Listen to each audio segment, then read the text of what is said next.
Assalamualaikum warahmatullahi wabarakatuh. Apa khabar Malaysia? Korang ada tak orang yang jatuhkan kerajaan untuk dia jadi kerajaan, selepas dia jadi kerajaan, dia jatuhkan kerajaan dan sekarang dia nak dipilih semula menjadi kerajaan? Tak ada kan? Lemah. Ini berlaku di Johor, Malaysia. Rakyat Johor terpaksa berhadapan dengan konflik kepimpinan yang ada di negeri Johor, menjadikan mereka terpaksa memikul beban akibat daripada kerakusan pemimpin yang sedia ada. 13 Januari 2022 ketika ditanyakan oleh wartawan kepada Datuk Seri Anwar Ibrahim, Datuk Seri, apakah wajar diadakan pilihan raya negeri bagi negeri Johor pada ketika ini? Datuk Seri Anwar Ibrahim menjawab dengan tegas pada ketika itu, mengatakan bahawa tidak ada kewajaran diadakan ataupun dilakukan pilihan raya negeri Johor pada ketika ini kerana beliau merasakan bahawa seharusnya fokus dan tumpuan kerajaan haruslah 100% total kepada rakyat di bawah, menyelesaikan isu banjir, isu kesan ekonomi disebabkan pandemik dan sebagainya. Begitu juga hasrat itu diulang oleh Pakatan Harapan Negeri Johor yang menyatakan perkara yang sama. Kalau nak sebut soal perlawanan pilihan raya, kami bersedia ketika pilihan raya ke-15 nanti. Tetapi sekarang jawapannya tidak.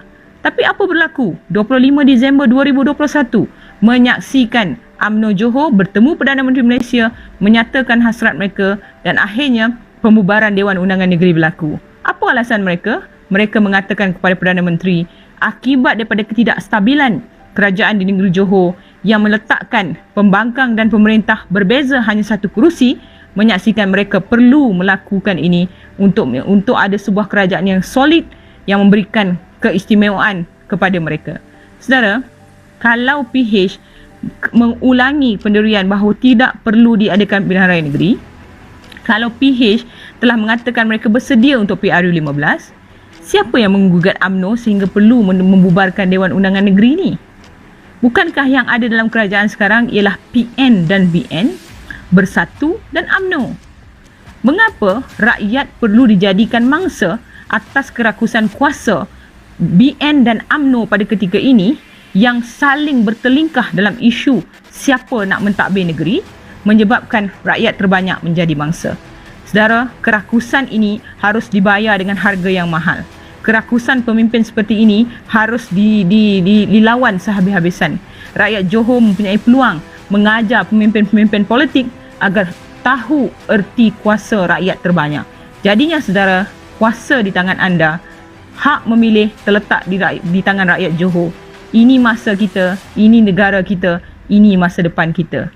Pilihan di tangan anda. Selamatkan Malaysia. Isunya RFID. Apa yang baik dan apa yang tidak baik untuk rakyat? Apa yang baik untuk rakyat? Apa yang tak baik untuk rakyat? Pelbagai. 15 bulan 5 2019, waktu Touch and Go Sdn Bhd melakukan siri-siri ujian lapangan tentang penggunaan RFID ini, mereka terpaksa membuat keputusan untuk menangguhkan pelancarannya pada ketika itu, pada tahun 2019 itu, kerana kelemahan-kelemahan yang dikumpul dan yang sering berulang-ulang menyebabkan RFID ini tidak begitu stabil untuk dilancarkan. Dan dalam tempoh itu, selepas beberapa tahun, dan kita melihat bahawa hari ini kerajaan mengumumkan akan mewajibkan penggunaan RFID kepada seluruh rakyat Malaysia. Disember 2021, ketika dalam Dewan Negara ditanya oleh salah seorang senator kepada Menteri Kerja Raya, dijawab oleh Timbalan Menteri Kerja Raya, dia bagi satu jawapan yang saya kira ringkas tetapi keanak-anakan dan cuba memperbodohkan rakyat. Apa dia jawab? Dia kata, kita kena tukar kepada RFID kerana kita nak kurangkan beban kos rakyat untuk menukar bateri smart tag, dan RFID ini lebih murah dan lebih mudah. Come on saudara, kita bercakap tentang jawapan di Dewan Negara, satu tempat yang seharusnya bercakap jujur dan bertanggungjawab kepada rakyat di bawah.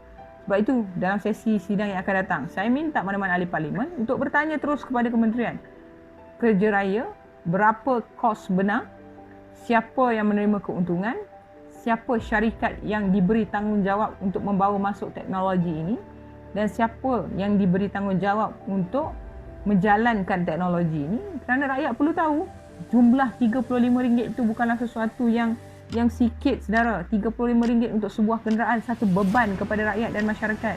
Sedangkan sebelum ini satu kad Touch and Go boleh bergerak untuk banyak kenderaan. Satu gadget, device, smart tag boleh diguna pakaikan dalam berbagai kenderaan. So itu yang menjadi persoalan kepada rakyat. Sebab itu saudara, Nanostick awal tahun yang lalu ketika mereka mengeluarkan gadget atau device baru, mereka menggunakan masa 3 ke 4 hari seingat saya pada awal Januari 2022 untuk pelanggan-pelanggan setia mereka menukar gadget lama kepada gadget baru dengan percuma. Kalau Nanostick boleh berfikir seperti itu, kenapa Plus kerajaan tidak memikirkan mekanisme yang sama? Jadi untuk apa smart tag yang ada, untuk apa touch and go yang ada kalau rakyat terpaksa mengeluarkan lagi hasil mereka dan menyebabkan mereka terbeban? Saudara, kita tak boleh nak tukar sesuatu itu dengan cepat sekarang, tetapi kita boleh membuat keputusan yang tepat untuk masa hadapan. So jangan lupa, keputusan di tangan kita. Kita jaga kita. Semua yang menonton video ini, pertamanya saya nak ucapkan ucapan dan tahniah kepada semua yang berhimpun di Kuala Lumpur hari ini.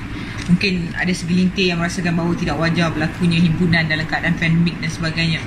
Tetapi saya yakin anak-anak muda ini mempunyai satu, bukan alasan, tapi satu jawapan yang menyaksikan mereka harus mengambil risiko ini untuk menyatakan protes mereka, teguran mereka dan perlawanan mereka kepada sikap dan cara kerajaan yang dilihat sering kali ataupun tidak pernah serik dalam menjadi sebuah kerajaan yang melindungi rasuah dan salah guna kuasa.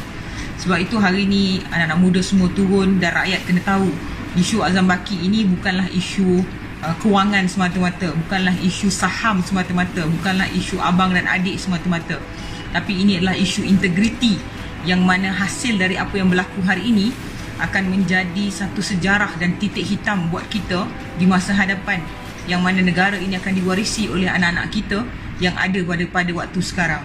Kita kena ingat, adakah ini negara yang kita mahu wariskan kepada anak-anak kita pada kemudian hari, yang menyaksikan bahawa isu salah guna kuasa dan rasuah ini bukan lagi satu isu yang penting untuk ditangani, tetapi ia boleh menjadi satu isu yang dikategorikan sebagai tidak mempunyai value. Maknanya kalau ia mempunyai kepentingan politik, siasatan, pendakwaan boleh berlaku. Tetapi jika ia tidak mempunyai kepentingan politik, selagi mana ia boleh diselamatkan oleh pemimpin-pemimpin politik, ia dijadikan asas kepada pemerintahan mereka, maka mereka akan pertahankan sehabis daya. Jadi rakyat kena tahu, kita berhadapan dengan krisis integriti sekarang. Kita berhadapan dengan krisis yang menyukarkan rakyat untuk mempunyai satu atau sebuah kerajaan di masa hadapan yang betul-betul telus dan memperjuangkan nasib rakyat. Banyak lagi sebenarnya isu rakyat yang perlu ditangani, tetapi ini juga harus dilihat penting kerana bagaimana satu salah guna dan rasuah itu dilindungi oleh sebuah kerajaan yang ternyata juga korup dan juga mengamalkan korup. Pastilah kebangkitan anak muda ini akan menjadi satu yang titik permulaan untuk siri-siri yang lain selepas ini. So kepada semua rakyat Malaysia, doakan yang terbaik untuk mereka. Sekalipun kita gusar dengan pelbagai perkara, pastikan kita juga menyatakan perkara yang sama, menolak korupsi, salah guna dan juga krisis integriti dalam negara kita. So pilihan di tangan anda. Terima kasih Malaysia.